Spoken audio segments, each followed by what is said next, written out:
So, tayo ay magpasimula na po sa ating talakayan ngayong hapon.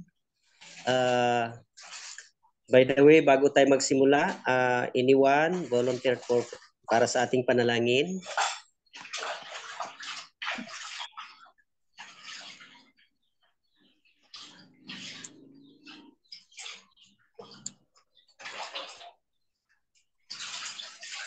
Sige po. Kung wala ay tayo yumuko sa isang panalangin. Magkagagahom nga Dios, salamat sa iyong panguna kanamo ning orasas gabhion. Salamat sa mayong panahon nga imong gihatag, mayong panglawas nga among natagamtaman. Salamat sa kapangyarihan sa pinagis balang espiritu nga imong gihatag nga kaalaman, ilabi na Ginoo ning orasaha magatuon kami sa mga pulong nga among pagatun-an ang steps to Christ nga imong gibilin sa matag usa kanamo Dios. Salamat o Dios nimong orasaha mahimo ba nga ang kaala makalangit imong ihatag kanamo. Salamat usab o Dios sa maghapon nga ikaw nagapanguna kanamo nagasagakay sa nagalamay matang sa kadautan. Kining tanan o Dios sumisalig lauman pinagi lamang sa mga anak sa Kristo. Amen. Okay, good evening muli sa ating lahat. Ako po hindi nakagawa ng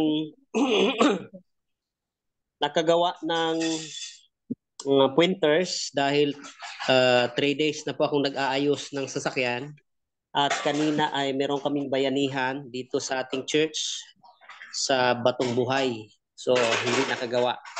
Pero by the way, yan naman po ay kung meron kayong mga apps, pwede nyo po makita doon yung ating pag-uusapan at tatalakayin ngayong hapon, ngayong gabi.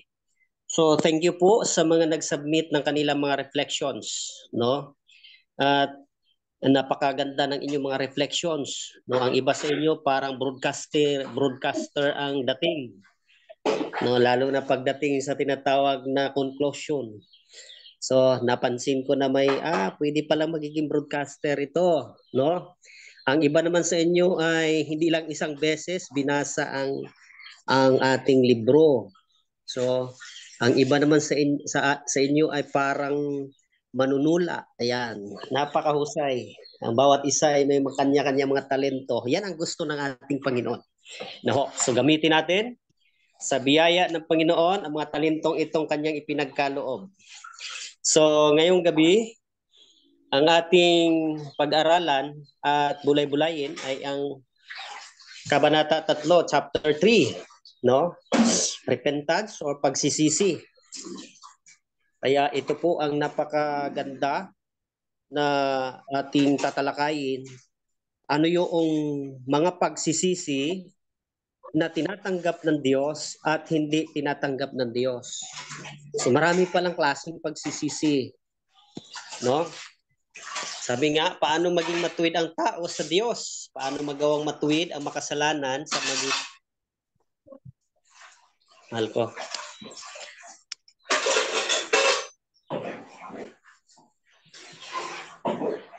Okay. Okay, tuloy tayo. No? Paano nga ba magiging matuwid ang tao sa harapan ng Panginoon, no? Sabi ng ilan, ito malimit na sa salubong namin eh. No, yung mga pamangkin ni Mrs. pag sinabi namin ay tayo magsimba na, yun. Ang iba sumasagot. Ang napakagandang kanilang sagot. Sabi nila, pagka hindi na ako makasalanan, yun. So, pagka hindi na ako makasalanan, magsimba na ako. Uy, so parang nakakaano yung ganong pananalita, no? So parang insulto na parang nagpaparinig na parang kung ano-ano man. So by the way, sabi ko ay siguro siguro talaga rin ang kanyang kaisipan. So maya-maya sa patuloy naming pagsiyasat, yun, may tao palang nagsabi sa kanila na ang sabi ay hindi kayo maliligtas sa inyong ginagawa. Ayun. So ibig sabihin, minsan tama yung ating nais ipahiwatig, tama yung ating sinasabi, yung paraan ay hindi tama, no? So titignan natin. Kaya nga dito, itong tinatawag na pagsisisi, maraming pagsisisi. No, sa Biblia, may na-record na pagsisisi, lalo na itong si Judas, no, Iscariote, kung naalala nyo. Naalala natin yon. Una nagsisisi din siya. Si Paraon, nagsisisi din. No, nung ibinuhos ng Panginoon ang salot sa bansang Ehipto, nagsisi din. Si Balak nagsisi din. Yung nakita niya yung anghel sa kanyang daanan na may bunot ang kanyang tawag noon, sword, no? Nagsisi din. Pero bakit ang mga taong ito na nagsisisi man ay hindi tinanggap ng Panginoon, no? Ito pala, kaya dito sa ating binabasa, itong ating pinag-aaralan, sila ay nagsisisi, hindi tao sa puso ang pagsisisi, kundi para lang makaiwas sa consequence. No? Makaiwas lang sa consequence na maaring kanilang matanggap on the spot, on that time, on that day, na nasalubong nila ang Panginoon. Kinikilala kaagad nila ang kanilang mga pagkakamali, pagkakasala. So minsan, tayo parang ganun din tayo, no? Mga kaklase, mga kapatid, parang ganun din tayo. Oo, nagkasala ako. No, minsan parang ganun pa nga eh. Oo, nagkasala ako. No, dati sa New Lower, model ko po yung New Lower kasi dyan po ako kasi nanggaling. Almost 6 years ako doon. No? Mayroong isang kapatid tayo doon, nagkaroon ng kaaway doon sa kabilang iglesia. So doon pumunta. Tapos kasi medyo may edad na yung kanyang taong galit, na galit siya.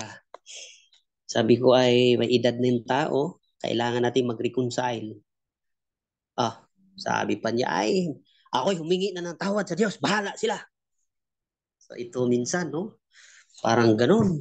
So minsan, parang gusto natin mangyari, sumunod ka Panginoon kung ano yung gusto ko. No? Parang ibinaba natin yung tinatawag na standard ng ating Panginoon. So, si David, nagkasala din. Nagsisi.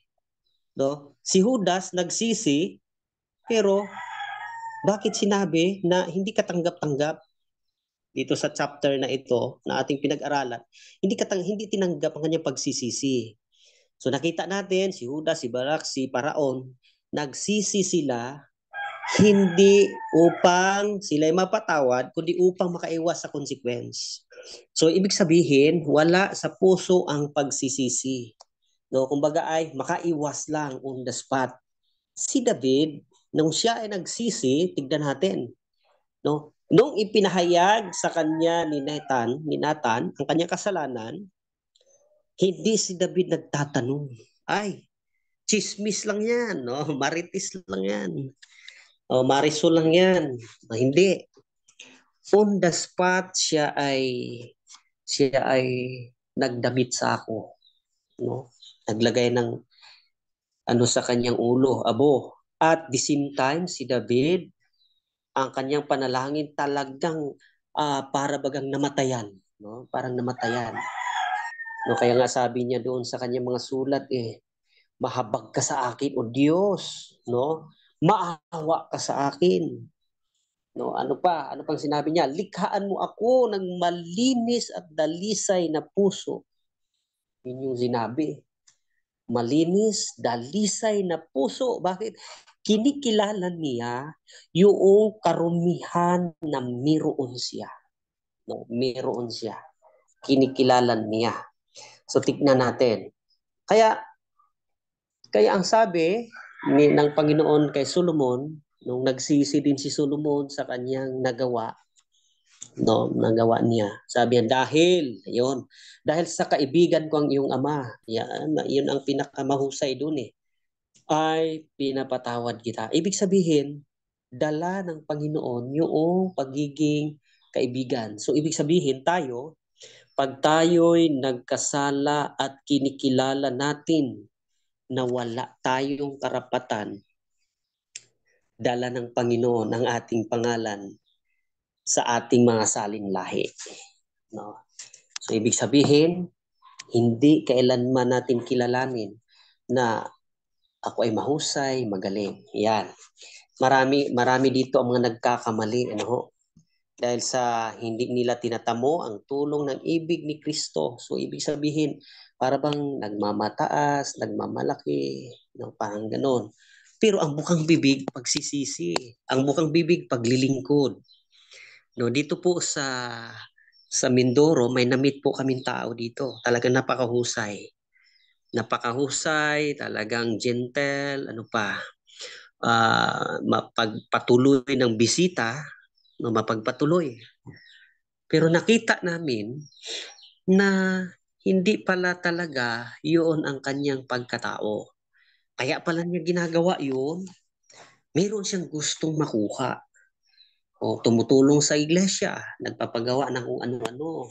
So dito, marami ang nagkakamali na iniisip natin, maaaring isa tayo doon, sa nag-iisip na ay basta nasabi ko na sa Panginoon yung aking pagsisisi, humihingi na ako ng tawad. No, yun ang maano natin. So tayo bilang mga makasalanan, wala tayong ibang pag-asa kundi ang ating mahal na Panginoong Jesus. Laging nag-o-offer ng tulong, laging nag-o-offer ng kanyang kalinga, no? Minsan ang kalingang ito ay nagiging basihan din na tayo mahulog sa bitag ng kaaway ng Diyos. Alam niyo po, last week, ako po ay talagang ano man tawag niyan, ako ay ordained chaplain, pero that time parang kailangan ko ng chaplain din. No? Parang kailangan ko ng may makinig sa akin. Kaya nga lang ay nagkamali ako ng gawa kasi ang natawagan ko yung isa sa mga pastor na naging kaibigan natin.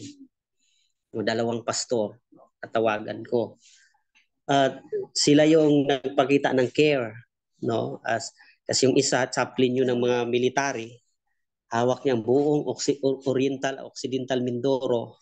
Lahat ng mga misyonero under niya, isa siya sa kinikilalang direktor ng ating Mindoro Islands mission, no? Isa siya. So noon ang napatawag ako doon. So dahil parehas kami ng subject na pinag-anuhan sa theology, eh, sabi niya sa akin, partner, ganito. So, nakaano ako ng care. Nakalimutan ko tumawag sa isa sa ating mga professor, sa isa sa ating mga Logosians.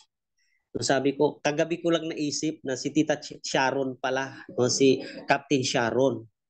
So, kagabi ko lang naisip na ko dapat pala kay Captain Sharon ako tumawag. No, pero hindi ko rin naisip si Doc Arnel. Hindi ko rin naisip si Major Sherlyn. Hindi ko rin naisip. Sabi ko, bakit kaya ganun? So kagabi lang nag-flashback sa akin ang lahat na dapat pala ito ang mga pinagtatawagan ko. So ibig sabihin, ang ating pag-asa bilang tayo makasalanan, ang ating Panginoong Jesus.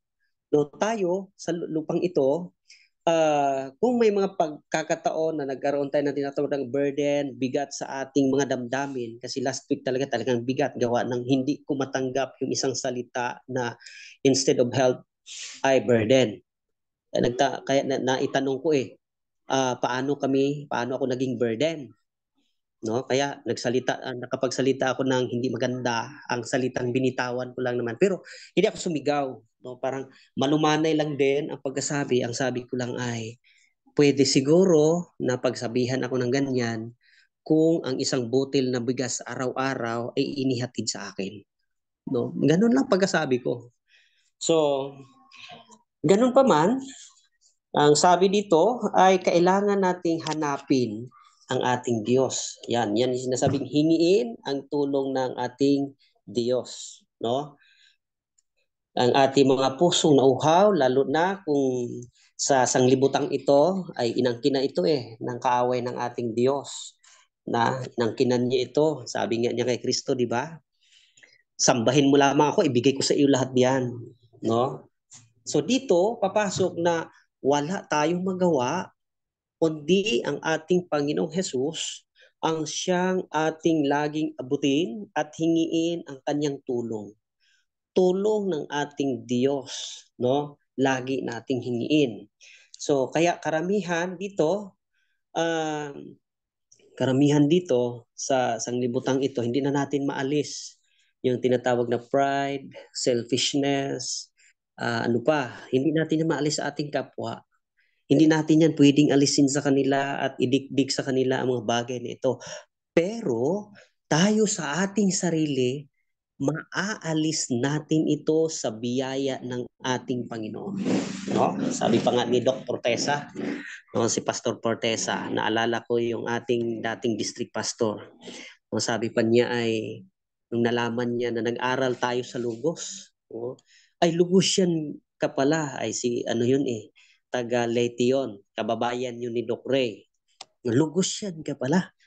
Ay, opo, pastor, ako ay nag-aral for knowledge na mas lalong makilala ang ating Panginoon. So sabi niya, congrats. So nung nalaman niya na ako'y gumraduate sa GSD, DSD, sabi niya, wow. So this time, binigyan niya ako ng pagkakataon na siya mismo, no, binigyan na ako ng pagkakataon magkaroon ng tinatawag na seminar about leadership. So, kaya napakalaking tulong yung mga ano ni Ma'am Ramak, no? Yung subject ni Ma'am Ramak. Hiningi ko sa kanya yung ibang pointers niya, PowerPoint niya at binigay niya sa akin. Thank you for that. No, purihin ang Panginoon doon. At nakita ni Pastor Portesa, uy, iba ito. So kaya nga sabi niya sa akin, sige, mag-lecture ka, makikinig ako. So ako'y nahihiya kasi Master of Public Health yun. Pangalawa, juris yun. Nag-aaral yun ng 1 year na lang. So, ako. Pero sabi niya, go. Dahil alam ko, ang lugos ay itinuturo ito. No? Itinuturo yung mga bagay na yan. No? Itinuturo kung papaano tayo lumago sa biyaya ng Panginoon. So, yun ang kanyang pampalakas ng loob. So dito, mga minamahal, minsan kaya hindi natin makontrol yung ating sarili, no? Kasi sa tingin natin, tayo yung laging tama, no? Kaya nga, ang paalala sa atin sa librong ito, huwag purihin ang sarili. Laging ilagay sa kapakumbabaan ang ating sarili. So malimit, kahit saan tayo pupunta, hindi nawawala yun na may mga tao na makasalubong natin na pag nagsalita, akala mo siya lang yung nakagawa ng mabuti. No? Pag nagsalita, pagsawayin mo, sasabihan ka na, ay, ikaw lang yung gumawa ng mabuti, ako hindi. No? Nagpakumbaba nga daw, pero itinaan naman sa hindi mahusay na damdamin. No? Kaya medyo ano yun. So dito, ang librong ito nagpapaalala sa atin na hindi natin itaas ang ating mga sarili. No? Alam mo, si Doc Ray, mga classmates, nakilala ko siya last 2014 pa. Magkakilala kami dyan sa rooftop. No? Doon. Pero hindi ko man lang yan naringgan si Doc Ray na, ay, ako'y ganito. Oh. hindi hindi ko narinig, no? Wala naman si Doc Ray dito sa ating floor. No, ay panalangin po natin si Doc Ray. Sa totoo lang, mayroon siyang at ipanalangin natin ang lahat ng ating mga kaklase. So dito makikita natin yung pagpuri sa sarili.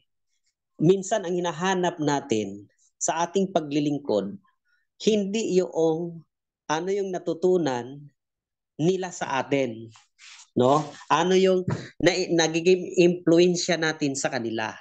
Kundi karamihan sa atin, hindi naman karamihan, baka ako lang nag-iisip, na ang gusto natin na pag tayo naglilingkod, kilalanin tayong mahusay, magaling. Yun. So ito yung problema natin. So pagka ito ang ating problema, ang sabi sa stewardship, Council of Stewardship, ang sabi doon, you are, ibig sabihin noon, ikaw ay selfish. No? self-centered, no, selfish. So pag selfish ang isang tao, dito papasok yung ito po ay sa Stewardship Council of Stewardship, dito papasok yung tinatawag na pride. So pag pumasok yun, ay hindi mo na kailangang makinig, no? Dapat ako lang mahusay, magaling. No, ganun talaga ang ano natin. No, ang makasalanan dapat nakikita ang sarili na walang magawa. Tayo. Dapat nakikita natin 'yon na wala tayong magawa. Dito po sa distrito na aking kinatayuan, mayroong isang tao dito na hindi mo makitaan siya ng tipid siyang magsalita. Tipid. So, hindi mo siya makitaan na, ay, ako na bahala dyan. O sige, ako na dyan. Hindi mo makitaan.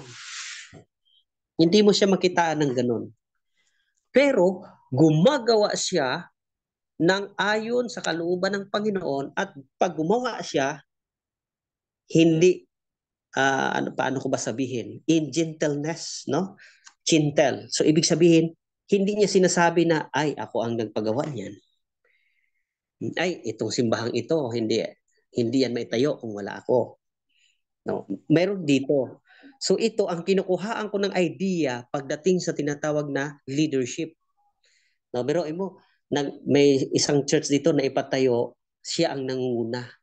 Nung sabihin sa kanya na, ay nako, elder, nung naitayo itong simbahan to, kung wala ka, alam niyo mga kapatid, talagang sabi niya, huwag ganun. Naitayo ang simbahan niya dahil sa biyaya ng Panginoon, hindi dahil sa akin. Dahil sa biyaya ng Panginoon, dahil sa inyo. So, hindi dahil sa akin. Sabi ko, wow, doon ako humanga. So may tao din dito na hindi pwedeng hindi mo i-connect ang kanyang pangalan. No? Hindi mo pwede kahit nagbibigay lang ng isang pirasong halublak, dapat i-connect mo ang pangalan niya dahil sa isang pirasong halublak. So, ganun. Meron din ganun. So dito makikita natin, ang sabi ng ating Panginoon ay kung makita ng makasalanan ang kanyang sarili, titignan kung gaano ba karumi ang ating mga katwiran sa harapan ng ating Panginoon. Ito po ang nakakalungkot, no? Ang ating pinakamahusay na katwiran, ang sabi dito sa aklat na ating pinag-usapan, pinag-aaralan, ang iyong katwiran ay singrumi ng basahan. Isipin mo yan. Singrumi ng basahan, kahit gaano pa kapakahusay. Singrumi ng basahan. So ibig sabihin, walang matuwid na katwiran sa harapan ng ating Panginoon, lalo na ang mayroon tayong pusong mapagmataas, mayroon tayong pusong self-centered. Hindi makikita iyon. No? Ano bang karanasan ni Pablo? No? Si Pablo, ang sabi ni Pablo, kung sa panlabas na anyo lamang ninyo ako titignan, ako'y walang dungis ni kapintasan. Sipin mo yun? Pero ano sabi ni Pablo? Ako'y makasalanan at hindi tuwid ang pangangatuwiran sa harapan ng Panginoon. Sana lahat tayo ay magiging Pablo, ang pag-ugali, ang pagkatao. No? Yun po ang inaano niya. So, kaya nga, kinikilala ni Pablo na siya walang katwiran sa harapan ng ating Panginoon. Sa tao, sa ating panahon ngayon, meron tayong tinatawag na maliit na kasalanan, malaking kasalanan. Kaya kung ating pag-aralan yung salitang binitawan ng ating Panginoon, yung kasalanang hindi pinapatawad sa banal na espiritu at di ko alam kung madaanan natin yung subject sa ibang mga subjects natin. No? Ang kasalanang hindi pinapatawad, nung aking bulay-bulayin at unawain, yun pala yung mga maliliit nating kasalanan na hindi natin kinikilalang kasalanan. No? Ito yun. Kaya sa harapan ng Panginoon, walang malaki, maliit na kasalanan.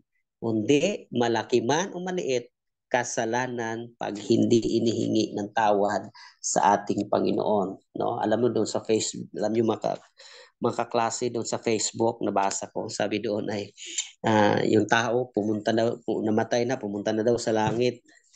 Mamaya-maya sabi daw ni Pedro, sabi niya, ay, hindi ka pwede pumunta sa langit. Bakit? Yung grade mo na 76, Binigay mo sa iyong tatay 75 na, 76, 74. Nung grade mong 74, nung iyong binago, ginawa mong 75. Pinakita mo sa tatay mo.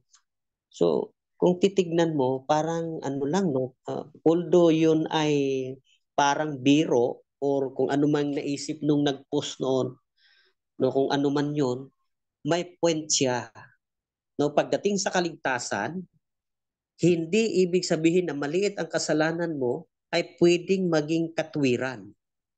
At gumawa ka ng maraming mga dakilang bagay ay hindi magiging katwiran yung dakilang bagay doon sa pinakamaliit na kasalanan na hindi pinagsisisihan. No? Hindi pinagsisisihan. Yun po yung nakakalungkot. No? Ang sabi nga doon, marami tayong idadahilan na walang kabuluhang mga dahilan, no, sa tao, sa atin.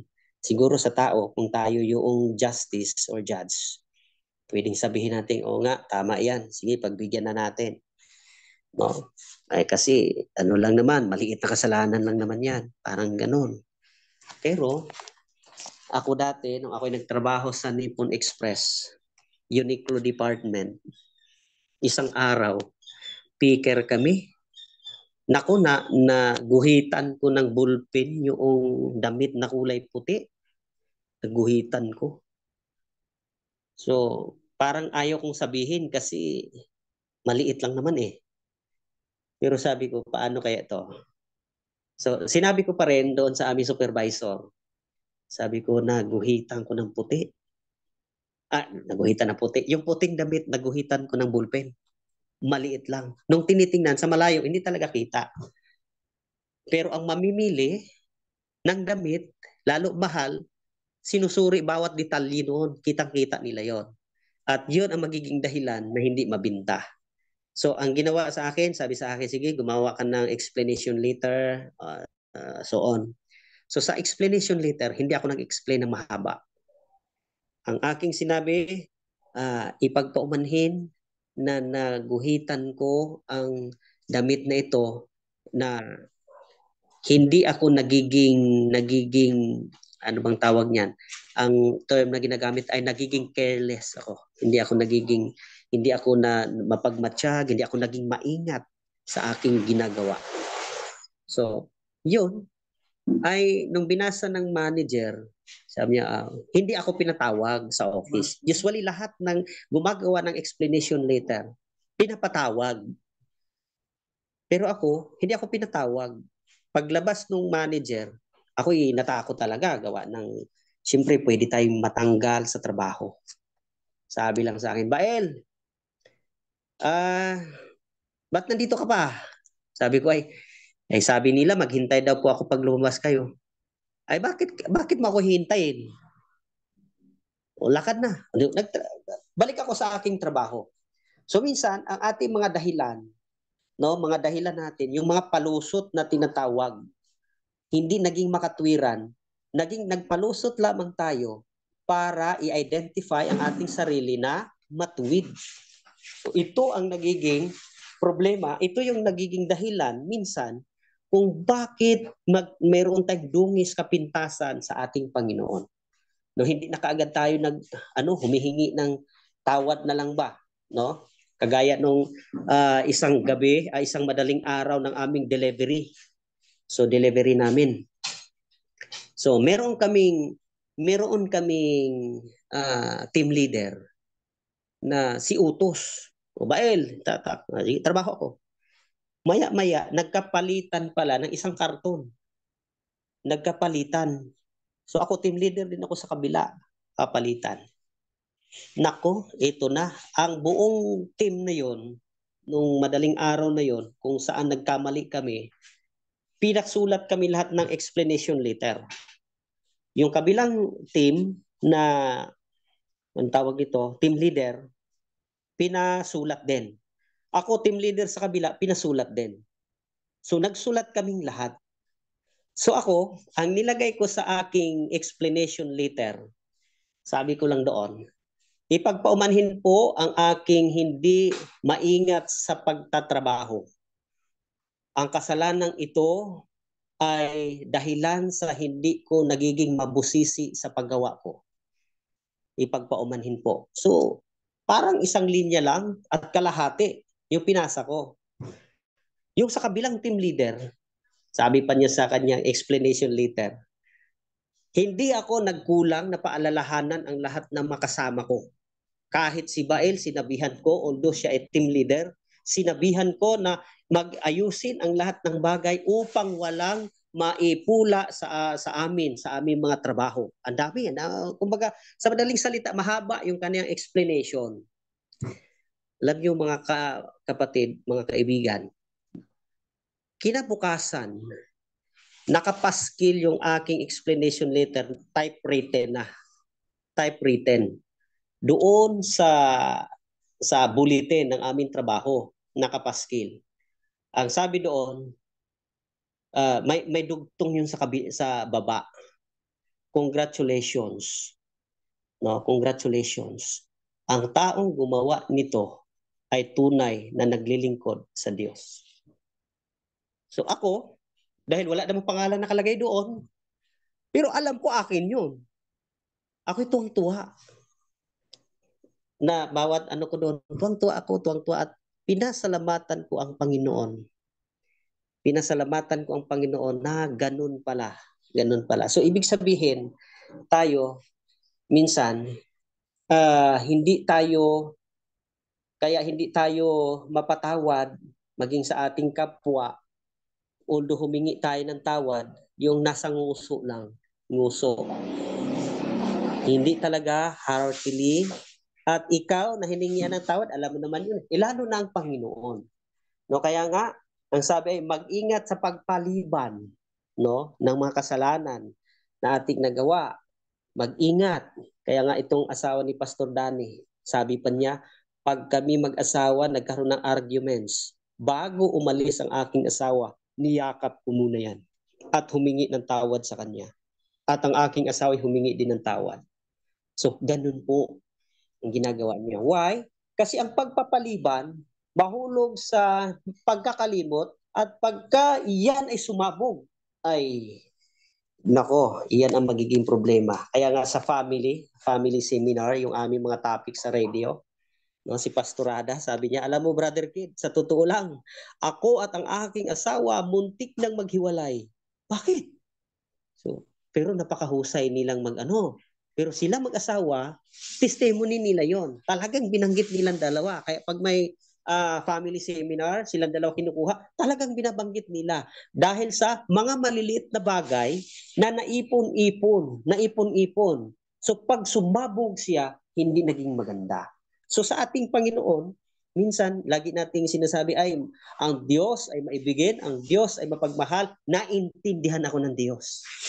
No? Na ito po ang delikadong bahagi ng ating mga paglilingkod, ng ating lifestyle, ng ating araw-araw na buhay kasama ang ating mahal na Panginoon. Na napaka-delikado. So, kaya nga sabi dito, walang maliit na kasalanan na hindi nakikita ng Diyos sa ating mga puso, sa ating pagkatao. Kaya nga, sabi sa Council on Stewardship, ang puso ang tinitingnan, hindi ang nguso. No? Ang puso ang tinitingnan, hindi ang piso. Yan po ay Council on Stewardship. No, sa ating buhay, malimit ay ganun tayo. So itong ating mga puso, kaya nga walang maliit na kasalanan. Yan. Ang kasalanan ay pagpanauli sa ating relasyon sa ating Panginoon. Kung tayo nagkasala, no, sa mag-asawa, di ba? Pag nagkaroon kayo ng tampuhan, ay sigurado pag may reconciliation, nandoon yung tinatawag na intimate relationship. So sa ating Panginoon, ganun din. No? Ay, ang kasalanan, hindi ito magiging dahilan ng ating paglayo. No, kundi ito ang dahilan ng ating paglapit sa ating Panginoon.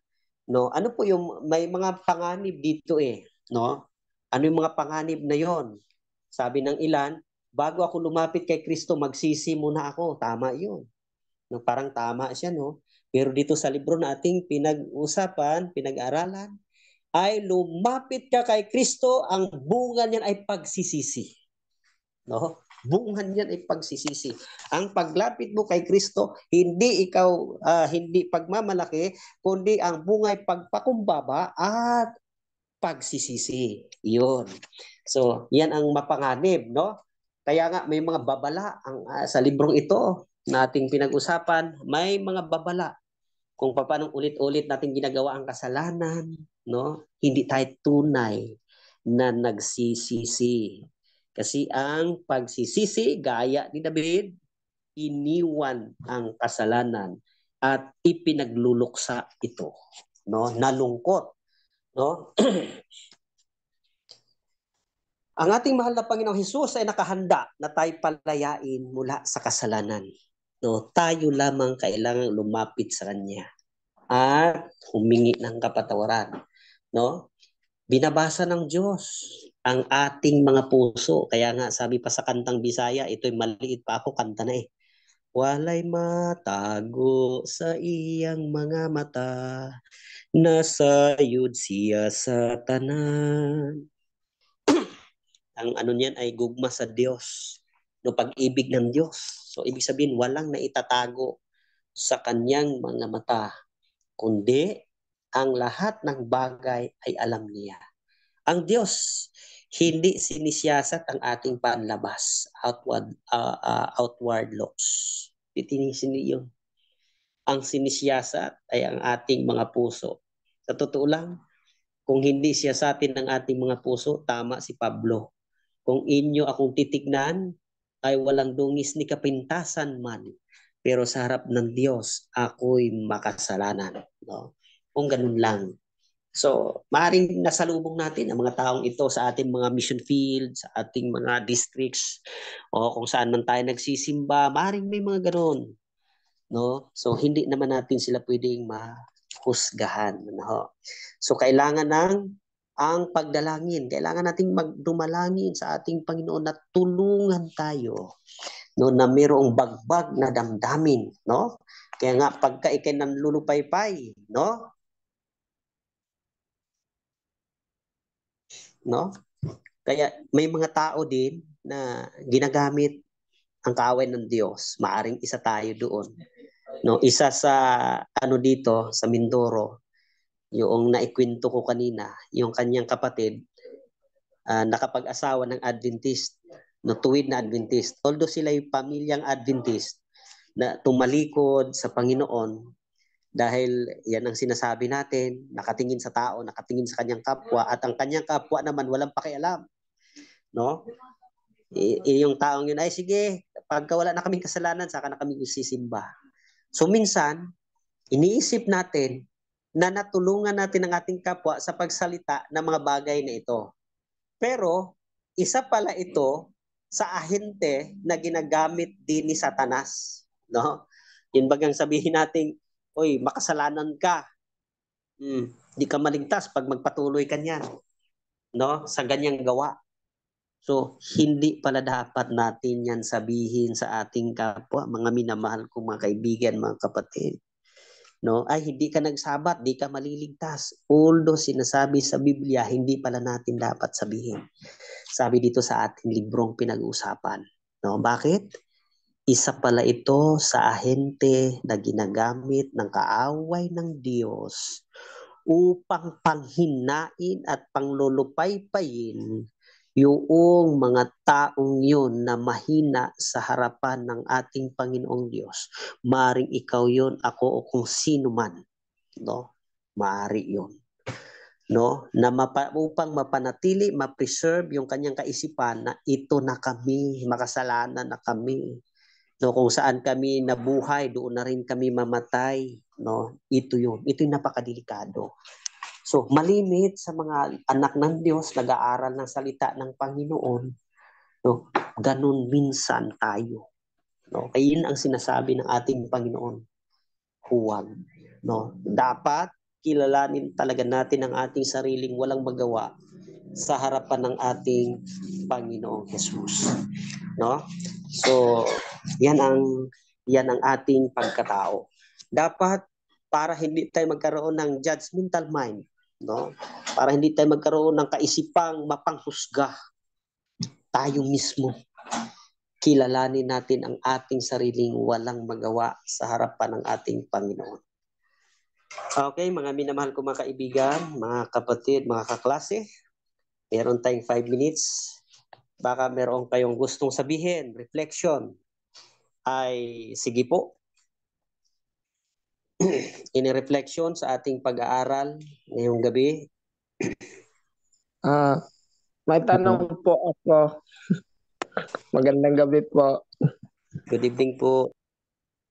Paano po kapag ikaw ang sinabihan ng masama tapos sobrang nasaktan ka at hindi siya humingi sa iyo ng tawad? May pananagutan ba tayo kapag patuloy tayong nasaktan sa taong hindi humingi ng tawad sa atin? Wow, napakaganda po ng inyong tanong. Ano po? Saludo po ako sa inyong tanong. So dito, sabi ng Panginoon, kaya nga kanina, huwag ipagpaliban. Ano ho? Huwag ipagpaliban. So ang taong yun na gumagawa ng pananakit sa inyong damdamin, kumbaga ay walang pakialam yun. Lalo na kung wala siyang Panginoon or kung may Panginoon man siya, hindi talaga niya isinusuko fully ang kanyang pagkatao sa Diyos. So ngayon, ang tanong mo, may pananagutan ba tayo na patuloy tayong nagagalit doon sa tao na yun na hindi humihingi ng tawad sa atin? Yes Hindi po. Excuse me po, hindi po ako nagalit sa kanya, bagkus ay nasasaktan lang po. Nagkaroon ng kalungkutan sa dibdib ko. Ayun, thank you po sa paglilinaw, no? May pananagutan. Ako po, kasi patuloy kang nasasaktan, so ibig sabihin, meron kang dinaramdam sa taong yun. Meron kang dinaramdam. So dahil meron kang dinaramdam sa taong yun, may pananagutan ka, dahil patuloy kang nasasaktan, hindi, sorry ha, sa salitang bibitawang ko, na pasensya ka na kapatid ha, pero huwag kang masaktan dito sa sasabihin ko. Ako po, karanasan ko yan. No, karanasan ko na mayroong tao na hanggang ngayon po yun, no, ay nagsalita ng mga bagay palihim laban sa inyong lingkod. No, lalo na ang inyong lingkod, third time ngayon na na-elect as the presidente ng district. No, third time. So, palihim. So ako, para akong nasaktan. Pero ako pinanalangin ko ang aking sarili, Panginoon, bigyan mo ako ng pusong mapagpatawad. Ako'y talagang ginaya ko si David. Panginoon, bigyan mo ako ng pusong mapagpatawad. Sabi pa ng aming isang sponsor, sa panahon na ikay nasasaktan, pag nakita mo ang taong yon, mayroong kang damdamin na hindi natuli sa Panginoon. Hindi pa natuli. Kaya ito yung pinapanalangin. Kaya nga ako, lagi kong sinasabi, ang kalaban ko ay ang aking sarili kasi nasasaktan ako. So ihiningi ko ng tawad sa Panginoon, tulungan mo ako na hindi ako masaktan sa panahong nakikita ko ang taong ito. Hindi ako masaktan. Alam nyo, ako, ang ginagawa ko, ini-exercise ko ang aking pananampalataya. Sa tuwing makikita ko siya at nagtatanong ako at kinakausap niya ako, hindi ako na, at sa biyaya at tulong ng ating Panginoon, kapatid, no? Hindi ko naman sinabi na perpektong tao ang inyong lingkod. Makasalanan ito. No, makasalanan ito. So ipinanalangin ko sa kanya pag nakita ko ang taong ito, Panginoon, sana'y hindi ako masaktan. Dahil ang aking kalaban ngayon, Panginoon, ay ang aking sarili. Yun po ang aking ginagawa. At sa biyaya ng Panginoon, dahil pag hingiin natin ang mga bagay ito, pagtrabahuan natin, ibibigay sa atin ng Diyos. Ibibigay niya sa atin yon. So kayo po, ano po ang inyong ginagawa nung makita niyo mga bagay na yon? Ano po ang inyong Mare po ba akong magdagdag ng salaysay konti? Sige po, 7 o'clock na pala. Ay, 7 o'clock Ah, na. Hindi ko alam content sa lang ating po. host. Sir Moises Pahardo, okay lang ba na magsalaysay ang ating kaklase na ito ng kanya kaunting buhay, karanasan? Okay lang po. Wala pa po naman yung mga ibang... Sige po, sir. Okay po. Sige po, maraming salamat po sa chance. Ganito po ang pangyayari. Year 2022, nagkaroon kami ng crusade na ang nag-sponsor po ang group chat namin. At ako po ay hinirang bilang treasurer. Gusto ko sanang tumanggi, kaya lang nakikita nila sa aking Facebook account na ako ay nakapagtapos ng grade 12 sa Strana ICT. Kaya ang sabi ng mga admin, kapag siya ang mapili natin bilang treasurer natin, safe ang pira natin. Pero matagal pang pinag-usapan nila,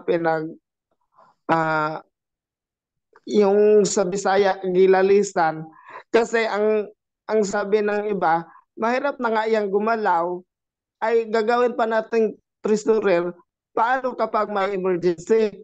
Ang sagot naman ng ibang mga admin ay mahirap nga siyang gumalaw pero magaling naman mag-screenshot, kaya wala akong nagawa at napili talaga ako bilang treasurer. Pagkatapos, lahat ng mga donors doon sa crusade na pinapagawa namin, ako ay minimension kapag may magpadala ng pira, ako ang minimension, ngunit hindi aking GCash ang nagamit nung time na yun. Kahit ngayon, kaya ang katuwiran ko nga, kaya hindi sana ako tatanggap sa tungkulin na yon kasi wala akong GCash. Pero medyo matalino rin ang napili namin president, kaya wala akong nagawa kasi sabi niya, hindi pa naman tayo tapos, pipili tayo ng assistant treasurer, yung mama niya ang pipiliin natin para siguradong papayag siya at anytime na may emergency, pwedeng mautusan ang mama niya. Kaya ako palagi ang minimension doon. Kaya ako ay nagpagkamalan sa mga solicitation namin dahil ako ang pinapa-forward ng mga message, pero yung solicitation message namin, pinag-usapan yun namin, pero ako na po ang kung sa Bisaya pa, gisaligan, pinagkatiwalaan pala sa mga message at saka pati na sa mga resibo, kaya napagkamalan akong scammer. Tapos sinabihan ako na ayusin ko lang daw yung pira, na hindi ko daw gagamitin sa mga luho ko. Yung mga at marami pang mga sakit na salita nung time na yun. Kaya ang ginawa ko ay nag-leave ako sa aming grupo. Ngunit pinayuhan ako ng mga liman po na ako ay pabalikin para daw sa gawain ng Panginoon. At sa ngayong taong ito, bumabalik yung taong nakapagpasakit sa akin. Tapos ang ginawa ko po ay nagdasal ako nag-silent prayer ako na tulungan ako na hindi masaktan. Ngunit nang magkausap kami, nang makonfirm ko ang boses niya na siya talaga yung nakapagpasakit sa akin, umiiyak talaga ako. At saka hiniling ko sa lima na nagkumbinsi sa akin na ako ay pabalikin sa grupo, na gusto kong makipag-usap sa taong iyon dahil gusto kong magprangka sa kanya para naman mabawasan sana ang sakit ng dibdib ko. Pero hindi ako pinayagan, bagkus ay parang na-judge ako na ako ay sa Bisaya pa madinong-tanon. Kaya ang sabi ko, baka kapag hindi na ako masaktan tuwing nakikita siya, baka wala na akong pananagutan sa Panginoon. Kaya confirm ko dito kung kailangan ba talaga na kalimutan ko yung masakit na na mga salita niya. Pero ang sagot niya na sa hiling ko doon sa lima na pinapatulong ko sa kanya na ako gustong makipag-usap, ang sagot daw niya, hindi na daw kami kailangan mag-usap kasi lahat daw ng kasalanan niya ay hiningi niya ng patawad doon sa ating Panginoon. Yun lang po ang ma-share ko. Kaya naitanong ko po kasi gusto ko lang pong malinawan. Maraming salamat po. Thank you po, sir. Randy, no? Sir Randy, kayo po personal ay kinausap yung taong iyon, gumawa ng paraan na kayo magkausap mismo ng taong iyon? Hindi po, nagpabakir ako. Hindi ko po siya kinontak. Kasi po, ang sabi po ng mga admin, pinagtulungan po ako noon na hindi ko, kung magpatawad daw tayo, kaya naitanong ko sa inyo kasi ang pina ang pinapa ano po sa akin na kung patawad daw tayo ay hindi na daw natin kailangan takin yung nakapasakit sa atin. Sabi ko, condition lang naman sana ang gusto kong mangyari. Pero sa pinagtulungan ako nila na hindi ko na kailangan gawin yun, nakausapin ko pa siya. Kaya ang ginawa ko na lang po, nagdasal na lang po ako na malimutan na lang ko po.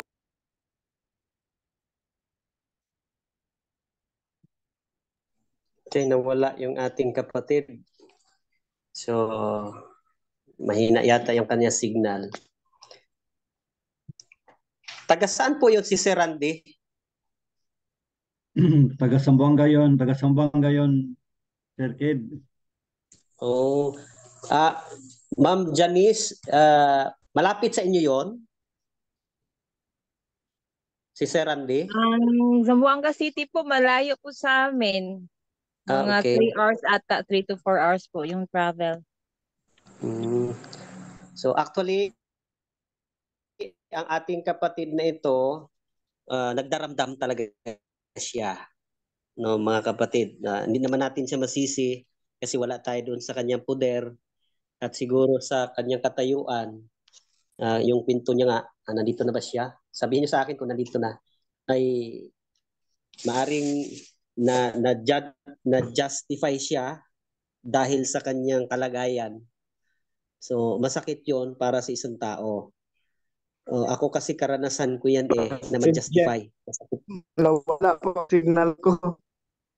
Okay sir. Okay na sir. May sasabihin ka pa sir o wala na? Yun lang po, clarification lang po. Kasi ang inuturo po sa akin ng mga kapatiran ay hindi ko na daw kailangan kausapin yung nakapagpasakit po sa akin. Okay. So sir, ako po ay ang buong Logos po ay mananalangin para sa iyo sa gabing ito, sa ating Ekaleo. So siguro isama po natin siya sa panalangin, mga kapatid, si Sir Randy. So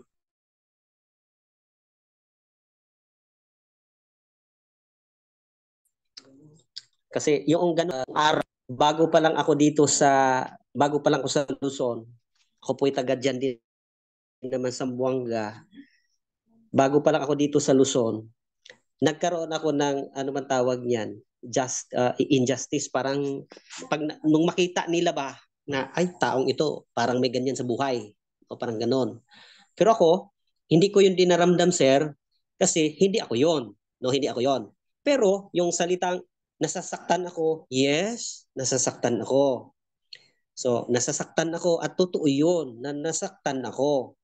So kaya nga lang wala din akong lakas ng loob makipag-usap noon. Una, mahina ako magtagalog. Hindi naman ako ganun ka-fluent magtagalog. Pangalawa ay ang pagdating sa estado ng buhay. Kami ay isang kahig, isang tuka. Tapos yung mga taong yon, kumbaga isinilang na may gintong kutsara. Yan na Dr. Theology pa man yung pa naman yung nakapag-sakit sa akin. Kaya unexpected yun sa akin.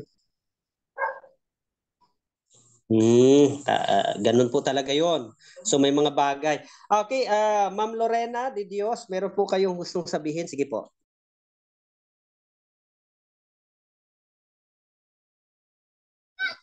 Paano po, may tanong po. Halimbawa, kasi maganda po yung natutunan ako paano maging mapagpakumbaba. Kasi tinuruan din ng iba din kasi natutunan ko sa papa ko noon eh. Minsan sabi niya sa akin, kung once mo lang ma-meet yung tao, tapos nakita mong mali ang ginagawa, paano mo siya sasawayin? Sabi nga daw po susuriin sa ating mga palad yung mga dugo ng mga taong namimit natin. Kung halimbawa sa church, kasi naging papa ko mahigpit eh.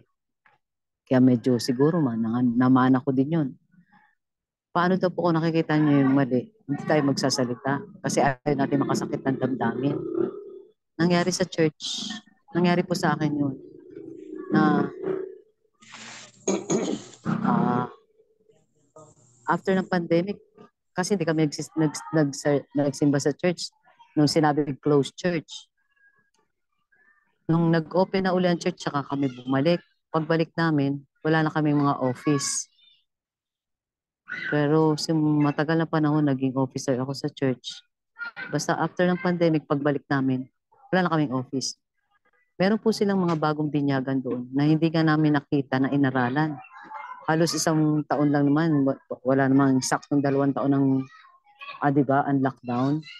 Tapos, pagbalik namin, yung mga bagong officer na yun, isa, binata, na ginawang elder, sabi nila, young elder. Yung isa man, sa AY leader.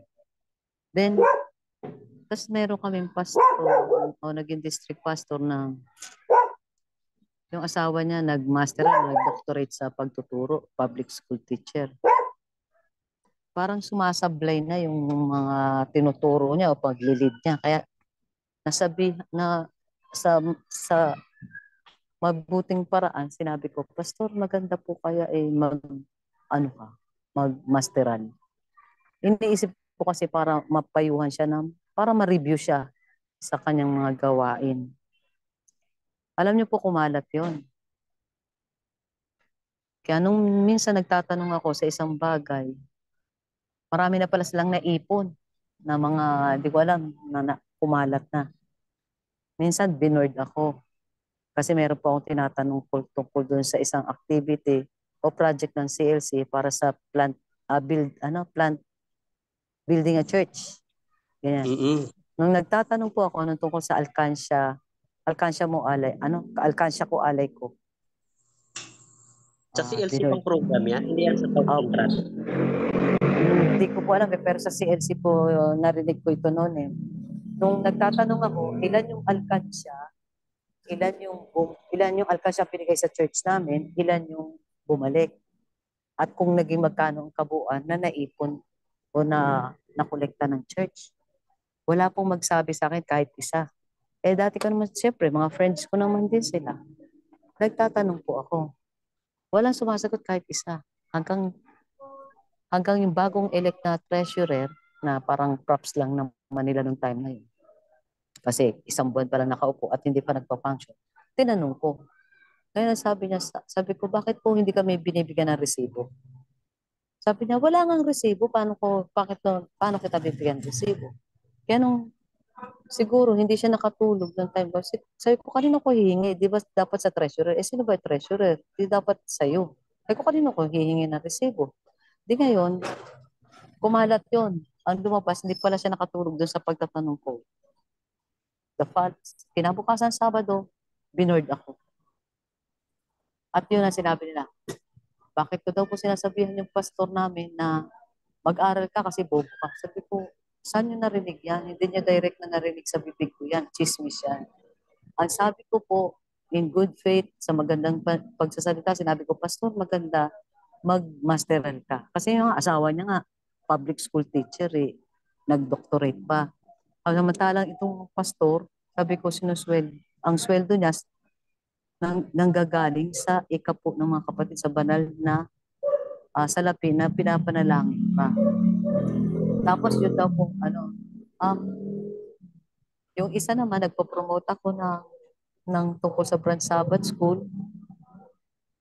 Nagtataas ako ng kamay para nung antayin ko yung go signal, pwede na ako magsalita, tumayo ako, kinuha ko yung mic sa kanya, pinromote ko ang Brand Sabbath School. Sa board, ang sabi sa akin, nabastos daw siya dahil inagawan ko siya ng mic. Tapos sabi naman nung isa, marami po silang demand na sinabi sa amin, sa akin eh. Kaya, kumbaga paano niyo po sasawayin to? Parang kumbaga ang kalaban mo buong board members. Parang mahirap na ano. Kaya sabi ko, sabi nila sa amin, sabi ko, bakit po nung ano? Sabi ko, bumalik lang kami, nawala lang kami ng pandemic, ganito na. Sabi niya, bakit daw question ko pa rin sa kanila yung mga officer na. Sabi ko, saan po kayo makakakita sa manual? From cover to cover na yung bagong binyagan ay gagawin yung elder. Ay ko, hindi ko naman po question yung pagkatao niya. Pero wala pong advice sa church manual na may ganyan. Tapos sabi nung isa, sabi niya, yun nga eh. Nung panahon ng pandemic, nung panahon ng lockdown, sabi niya, walang ganyan. Sabi niya, gano'n, wala daw nagpo-question sa kanila. Nagkakaisa daw sila, masaya daw sila. Kaya parang na-hurt ako. Sabi ko, ano po ba ibig niyo sabihin? Nung bumalik kami sa church, nagkagulo na kayo, nalungkot na kayo, at hindi na po kayo naging masaya. Nagkagulo na kayo dahil dumating lang kami, nagsimba kami. Parang natauhan siya na, hindi ganyan na ibig sabihin. Kasi po ganyan po sinasabi niyo sa akin ngayon. Na nung wala kami, masaya kayo, nagkakaisa kayo. Ngayon bumalik po ba kami, naging malungkot kayo, nagkagulo kayo? Sabi ko, hayaan niyo po, pagka meron po kaming nakitang lilipatan na church, sige po. Naiyak yung anak ko. Sabi niya, ganun pala ang pakiramdam ng parang itinatakwil ka na sarili mong iglesia. Tapos po, gumawa sila ang dati po, ang church clerk, ang anak ko, yung isang anak ko. So, gumawa siya ng GC, ng group chat para sa mga board o officer, tsaka tas gumawa din siya para sa the whole church. Alam niyo po, tinanggal nila kaming, hindi kami tinanggal. Ang ginawa po nila, may isa, yung asawa ng head elder, pinagtatanggal lahat ng officer o lahat ng member doon sa GC na yun. Tinira lang kami, 2 pamilya, yung sa in-laws ko, tsaka kami. Tapos gumawa sila ng sarili ng GC. Hindi na nila kami sinali. Ina-apply ko po lahat ng napag-aaralan, tsaka naiisip ko yung pinag-uusapan natin. Paano ko po i-apply? Parang masakit pala. Masakit. Tama Paano yun, ako no? magiging mapagpakumbaba sa harapan ng mga tao? Parang itinakwil ka na ba sa iglesia? Ayaw kang pagsalitain. Ayaw ka na pagsalitain. Tinanggalan ka ng katungkulan. Parang, ang sabi sa akin, nung nilapitan ako, sabi na, anong ibig mo sabihin? Ikaw lang maliligtas, kami hindi. Wow! Diba? Parang, oo. Nung nagtanong ako nung nakarang taon na, last year nangyari to eh.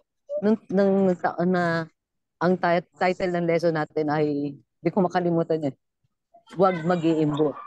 Kaya tinanong ko, yung tungkol sa alkansya. Kapatid, hindi ba kasama sa yung ginawa ng board?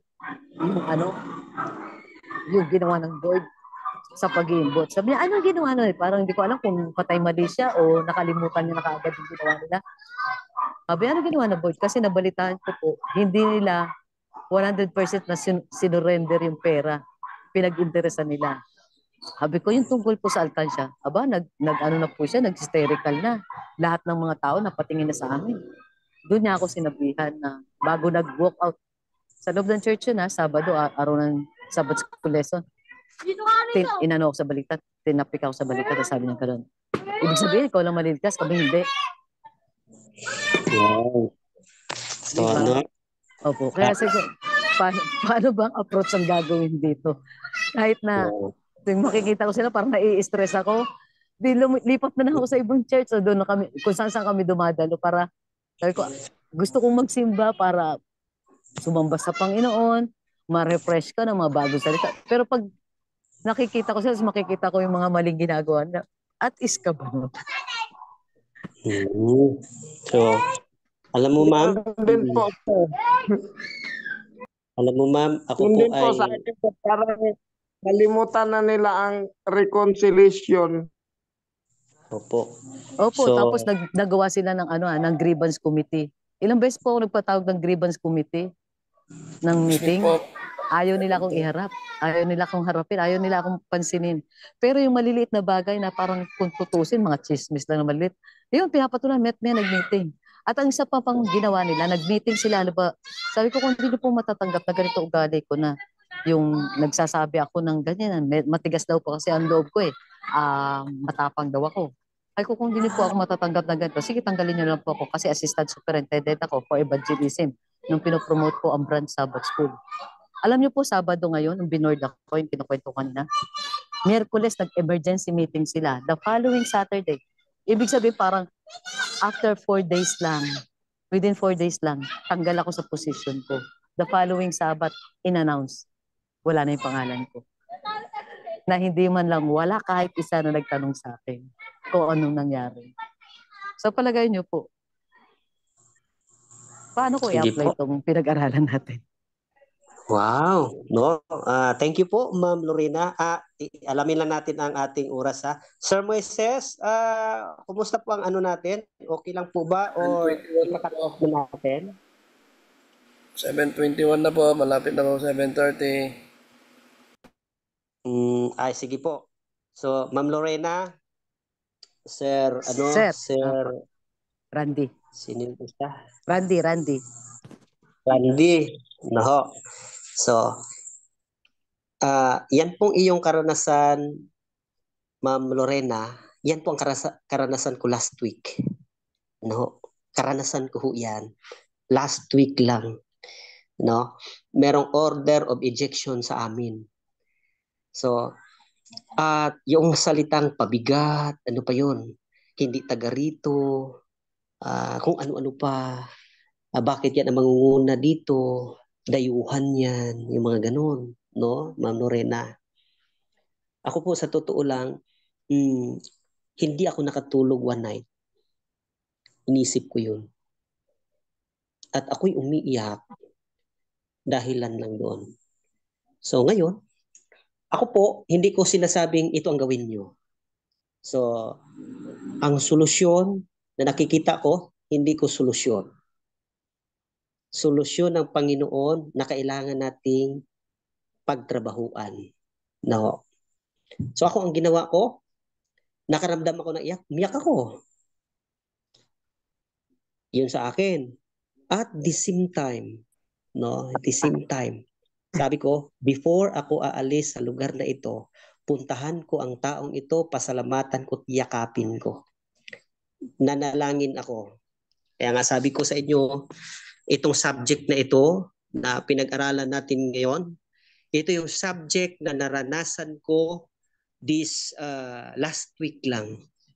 So sabi ko, sige, ito ang gagawin ko. So ang ginawa ko, nanalangin ako sa Panginoon. Panginoon, turuan mo ang aking puso.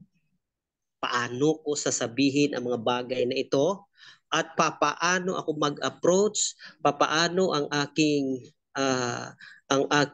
gagawin. No? Paano ang aking gagawin. So, turuan mo ang aking puso. Kaya sa bawat panalangin ko, laging turuan mo ang aking pusong mapagpakumbaba. Turuan mo ako, linisin mo ako. Puro ako.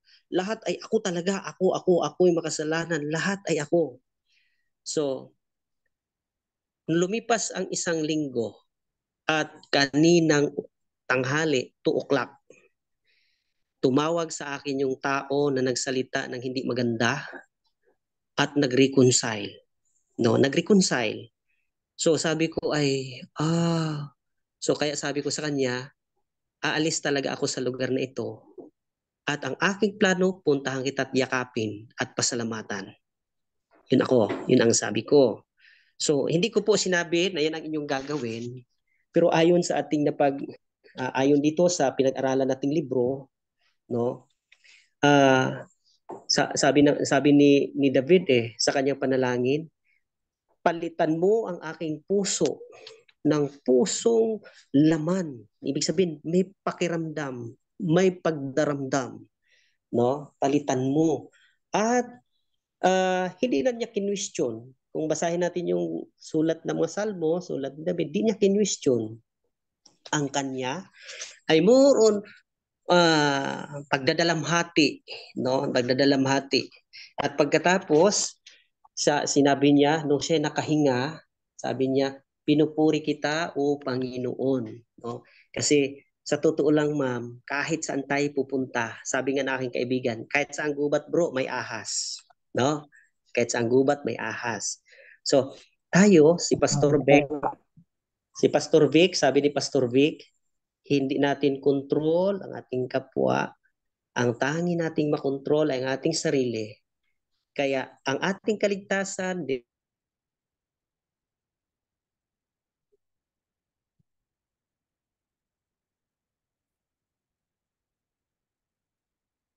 nakabase sa ating kapwa.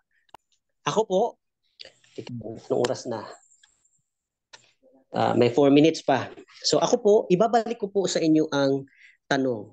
Ano po ang pinakamahusay na paraan na inyong naisip upang makaalis doon sa karamdamang iyon? No? Ano po sa tingin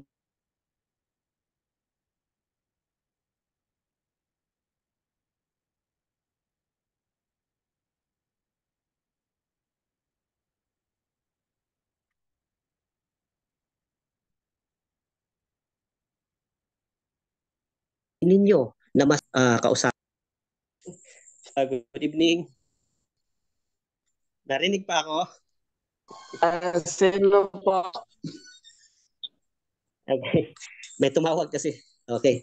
So, ako po, ibabalik ko sa inyo ang tanong, ano yung pinakamahusay na pinaalala sa inyo ng Panginoon na dapat yung gawin upang ma-reconcile, no? Ma-reconcile yung ating damdamin na nasusugatan. No? Ang Panginoon, meron po yang gagawin sa ating buhay. Ano ho? Ano yung paraang yon? Ano po sa naisip nyo sa mga sandaling ito? Papaano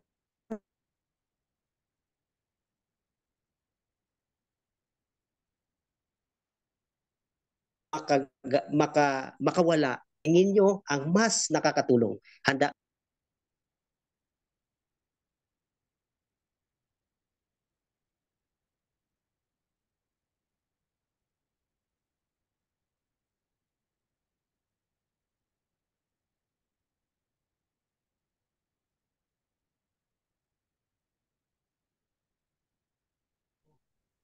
Sir Nard, Ma'am Lorena. Yes, sir. So, yun lang po ang aking tanong na iwan. Ano po yung sa tingin nyo ang pinakamahusay na ipinaalala sa atin ng Panginoon ngayong gabi kung paano natin paano tayo matulungan ng Panginoon doon sa ano na yun, sa inyong karanasan sa panahon ngayon. Sa totoo lang, masakit po talaga. At yan ang karanasan ko this last week. No? Sir Randy? Ako po, Mona. Sir Randy, kung ano po ang sa tingin nyo na pinakamabuti, pinakamahusay sa biyaya ng Panginoon, gawin nyo po na walang pag-alinlangan sa patnubay ng banal na Espiritu. Manalangin po tayo palagi. Okay po. Sagutin ko po ba ang tanong?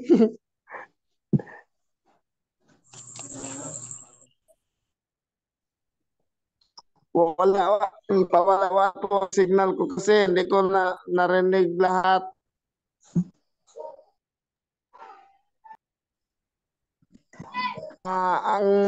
Ang may sagot ko po sa tanong ay ano po, ang ginagawa ko po ay pinapaubaya ko na lang po sa Panginoon kasi po ang sabi po niya ay wala na daw po siyang problema kasi lahat ng kasalanan ay hiningian na niya ng tawad sa Panginoon. Kaya ang sabi ko ay ipapaubaya ko na lang po sa Panginoon kasi ang tutusin wala na akong pananagutan.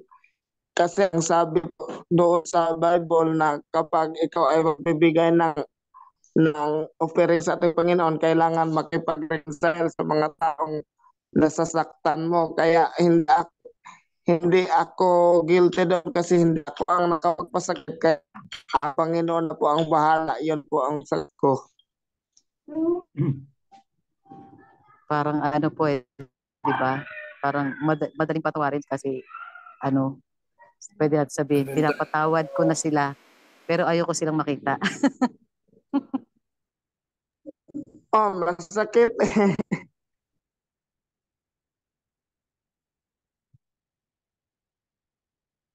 7:30 na po.